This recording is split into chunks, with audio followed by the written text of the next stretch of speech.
only love permitted, though it was deeply felt among our own. We smoked weed together, borrowed idioms and shopped American verses. In our caustic speech, we threw out platitudes. In our guts, our feisty wit. It was like we lived upon jagged teeth in the dark in this bone-cold London city. A young nation of mongrels. Constantly measuring ourselves against what we were supposed to be, which was what? I couldn't tell you.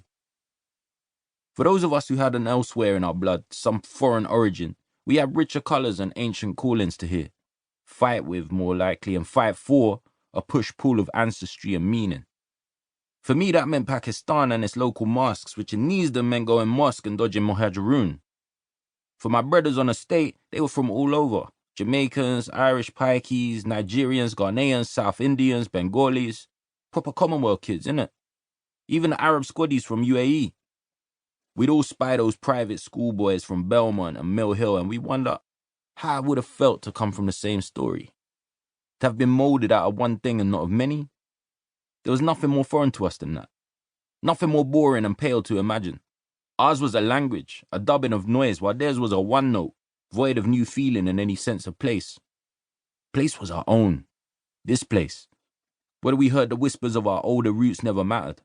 What mattered for us was the present, terse and cold, where we would make our own coarse music. This is where we found our young madnesses, after all, on road. Or rather between the roads we knew and the world we felt we could never hope to claim. So it was like watching our own faces made foul when we saw that video. When that soldier boy was butchered by a homegrown brother. That's when we knew we were all lost to the ruin. They called it terrorism, but terrorism never felt so close. Even when we saw the madness rise when the hijab lady was slashed in a car park in Bricky, or when Michael was knifed in North, the swell only peaked after that soldier boy's killing. I think about why it had to be a younger that done it.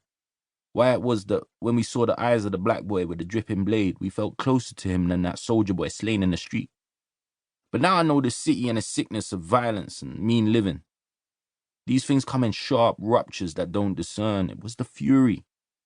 Horror curled into horror. Violence trailing back for centuries. I heard as much in mosque and from rude boys on road.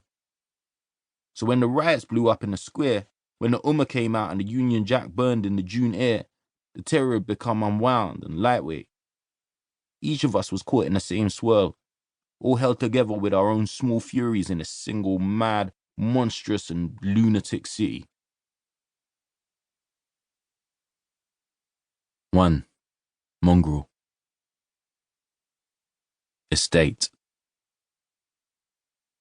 Selvon. You see the 4 blocks rising behind the shot roofs, red shells and pointed arches pitched at the sky. I pick up my pace as I run through the market. Proper orphan corner this, full of absent people stuck between bus stops and bookies. See them shuffling bodies, lining up at cash machines and dole queues. Man only come around these ends for a barbers, canned food or like batteries, innit? Nothing more. Pure minor commerce. Any real money lands in spastic corners in some bingo joint down there Wimpy size or something. Don't make no sense to me. Every time I run past this place, I feel like Rago, blessed I never grew up in a state proper. South Block is the nearest block to my road, so I head through the market and towards the gate. Smell hits me hard as I turn into the stalls. See carrots and lemons and cabbages in boxes, piles of coloured fruit stacked in blue crates, shopkeepers putting out their plastic pap, mobile phone parts and baby clothes, kitchenware hung on coat hangers. Run past it all, dodging the stools and the old dears. Maintain my breathing though. Keep a compact chest. South Block entrance goes over my head now. Stone's estate is 4 grey towers around me, the square space in the centre. See the walls?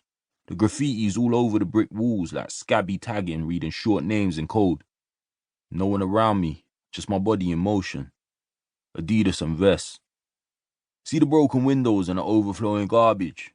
I run past the skips, littered with needles and something nasty, something foul.